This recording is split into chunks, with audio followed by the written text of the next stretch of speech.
জামাত শরিয়া আইন কায়েম করবে তাই জামাতে যোগ দেয়নি রাফে সালমান রিফাত, সাবেক আন্তর্জাতিক বিষয় সম্পাদক শিবির।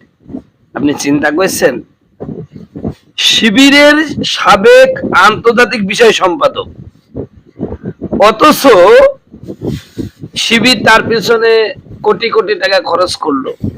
জামাত ইসলাম তাকে কোটি কোটি টাকা খরচ করে এত বড় বানালো, সে বলতেছে আমি জামাতে শরিক হলাম না, জামাতে যোগদান করলাম না এই কারণে যে জামাত শরিয়া আইন কায়েম করবে। রাফে সালমান রিফাত। আমরা বারবার শিবিরের প্রতি আহ্বান জানাই যে আপনারা আমলের প্রতি উদ্গ্রীব হন, আমলের প্রতি বেশি তাকিদ দেন। আমলের প্রতি তাকিদ না দেওয়ার কারণে এইরকম পাঙ্কু নেতা তৈরি হলো। দেখেছেন, ভালো করে দেখেন, এই দেখেন, জামাত শরিয়া আইন কায়েম করবে তাই জামাতে যোগ দেয় রাফে সালমান রিফাত, সাবেক আন্তর্জাতিক বিষয়ক সম্পাদক শিবির। এই হচ্ছে এদের ইসলাম। মানে শিবিরের আন্তর্জাতিক বিষয় সম্পাদক হওয়ার পরও সে ইসলাম চায় না, শরিয়া আইন কায়েম হবে, কায়েম হোক, এটা চায় না। এজন্যই নির্বাচনের আগ মুহূর্তে জামাত পল্টি মারলো, কয় আমরা শরীয়ত কায়েম করব না, আমরা ক্ষমতায় গেলে নারীরা পর্দা করা লাগবে না, শরীয়ত কায়েম করব না। ঠিকই তারা শরীয়ত কায়েম করলো না, অথচ তারা বললো ইসলামী দল। জান্নাতের টিকিট বিক্রয় করলো যে আমাদেরকে ভোট দেয়া মানে ইসলামকে সহযোগিতা করা, আর ইসলামকে সহযোগিতা করলে, ইসলামের জন্য জানমাল দিলে বিআন্না লাহুমুল জান্নাহ, তাহলে তারা জান্নাত পায়। ভাই আপনি ইসলামী দল না, আর আপনি জান্নাত দিয়েছি বেরাচ্ছেন কেন ভাই? ইসলামী দল হতে হবে তো, তাহলেই গা জান্নাত। আল্লাহ বলছেন ইন্নাল্লাহা আশতারা মিনাল মুমিনিনা, আল্লাহ রাব্বুল আলামিন বলছেন ও মুমিনেরা, তোমাদের থেকে আমি তোমাদের জান, তোমাদের মালগুলো কিনে নিয়েছি, বিআন্না লাহুমুল জান্নাহ, বিনিময়ে আমি আল্লাহ তোমাদের জান আর মালের বিনিময়ে আমি আল্লাহ তোমাদেরকে জান্নাত দিয়ে দিলাম। বলেন সুবহানাল্লাহ। আল্লাহ পাক অবশ্যই মুমিনদের জান এবং মাল কিনে নিয়েছে জান্নাতের বিনিময়ে। আপনি সেই মুসলিম, সেই ইসলামী দল তো হবে না গে, আপনি শরিয়াই কায়েম করবেন না, অথচ আপনি দাবি করছেন আপনি নাকি ইসলামী দল।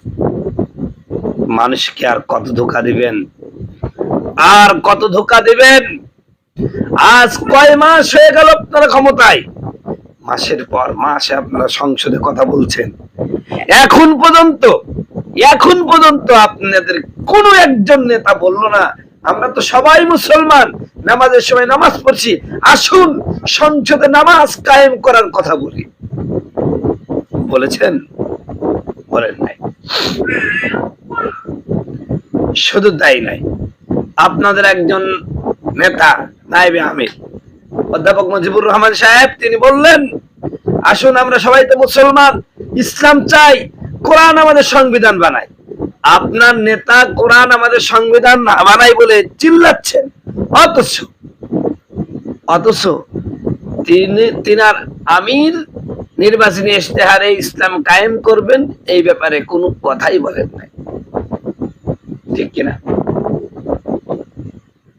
সম্মানিত বন্ধুগণ, আমার ভাইরা আমার, গভীর মনোযোগ দিবেন। আল্লাহ রাব্বুল আলামিন বলেন আল্লাযীনা ইম্মাক্কান্নাহুম ফিল আরদি আকামুস সালাহ। আমার আল্লাহ রাব্বুল আলামিন বলেন ও পৃথিবীর মানুষেরা ভালো করে শুনে নাও, আমি যদি মুমিনদেরকে এই জমিনের খেলাফত দান করতাম, এই জমিনের নেতৃত্ব দান করতাম, আমি যদি রব্বুল আলামিন এই জমিনের নেতৃত্ব দান করি, ক্ষমতা দান করি, ওরা পার্লামেন্টে সর্বপ্রথম নামাজের বিল উত্থাপন করবে। বলেন সুবহানাল্লাহ। নামাজের বিল উত্থাপন করবে। কেন করবে? এই জন্য করবে যে নামাজ এমন একটি ইবাদত যা ব্যক্তিকে সুন্দর বানায়, চরিত্রবান বানায়। চরিত্র যার ঠিক নাই, তাক দিয়ে কখনোই কোনো উন্নয়নমূলক কাজ হবে না। বিদেশে রাস্তা হয়, আমার দেশেও রাস্তা হয়। বিদেশের রাস্তা 10 বছরে কিছু হয় না, আমাদের রাস্তা করতে করতে এক মাথা সারে আর এক মাথার পিছুটি দৌড় মারে। কারণ হলো যাদেরকে দায়িত্ব দেওয়া হয়েছে তাদের চরিত্র ঠিক নাই, ওদের মধ্যে আল্লাহর ভয় নাই। আমি যে রাস্তার মধ্যে যেই পরিমাণ বাজেট দিয়েছিল ওই পরিমাণ যদি কাজ না করি, আল্লাহর কাছে জবাবদিহি করা লাগবে, কিয়ামতের ময়দানে আল্লাহর সামনে দাঁড়াতে হবে। এই চিন্তা, এই চেতনা, এই ভয় তার অন্তরের মধ্যে নাই। তাই তো সে জাতা মাতা করে রাস্তা দিয়ে শুধুমাত্র একটা রাস্তা দেখাতে পারলেই হলো, বাদ বাকি টাকা পকেটে, নেতার পকেটে। ও নেতা সাহেবের 14 গোষ্ঠী আগে ছিল শাসরাচর, এখন নেতার টাকা হয়েছে ভোটের মাঠে দিছে দৌড়। জনগণ,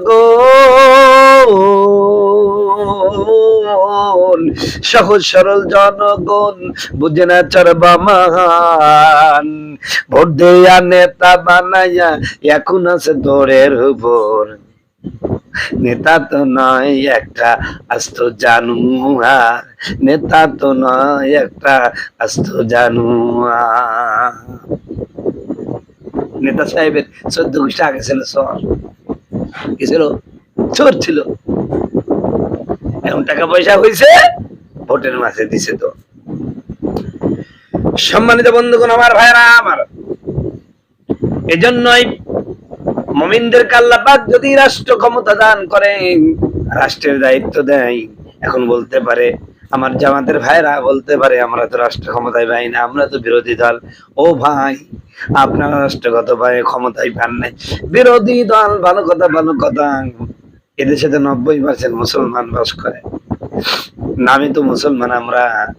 আপনি যদি বিলটা উত্থাপন করেন, এই দেশের জনগণ তো জানতো নারীরা তো নামাজের বিল উত্থাপন করেছেন, সুতরাং এদেরকে যদি সামনে আমরা সুযোগ দিই, এরা রাষ্ট্রে নামাজ প্রতিষ্ঠিত করবে। আমার বন্ধুগণ, আমার ভাইয়ারা, আমরা তো তা দেখলাম না।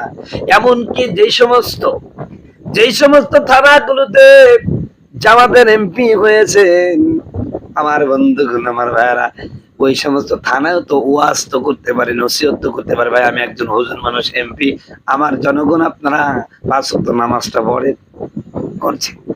বরং কত হুজুর নেতা হওয়ার পরে পায়জামা বড় হয়ে গেছে, এখন টাকলো নিষেধ হয়ে যাচ্ছে।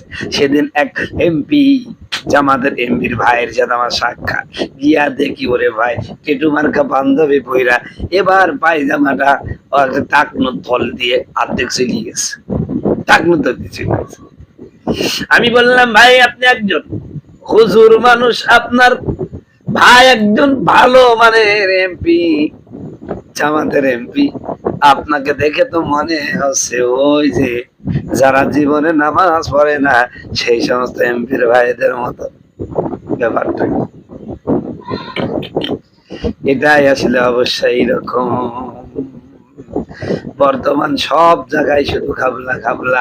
আমরা মানুষ আসলে সবাই আমরা চোর, কেউ সুযোগের অভাবে ভালো মানুষ সাইজে আসি, জায়গায় গেলে কিন্তু কবাকব খাওয়া শুরু হয়ে যাবে। কবাকব কি হয়ে যাবে? খাওয়া শুরু। সম্মানিত বন্ধুগণ, আমার ভাইরা আমার, এজন্য আমি আপনাদেরকে যেই কথাটা বলছিলাম, শিবির করার পরেও যারা সবসময় নিয়মের মধ্যে থাকে, শৃঙ্খলার মধ্যে থাকে, তারপরেও তারা শরীয়ত কায়েম করবে জামাত। এই জন্য শিবিরের আন্তর্জাতিক বিষয়ক সম্পাদক হওয়ার পরও তিনি জামাতকে সাপোর্ট করছেন না, এইরকম শিবির বানাচ্ছেন। এই শিবিরের তো কোনো দরকার ছিল না, বরং এই লক্ষ লক্ষ জাকাত ফিতরার টাকা দিয়ে আপনি ইসলামের একজন সিপাহসালার বানাবেন, অথচ আপনি কি বললেন? শাহবাগীদের সিপাহসালার বানালেন।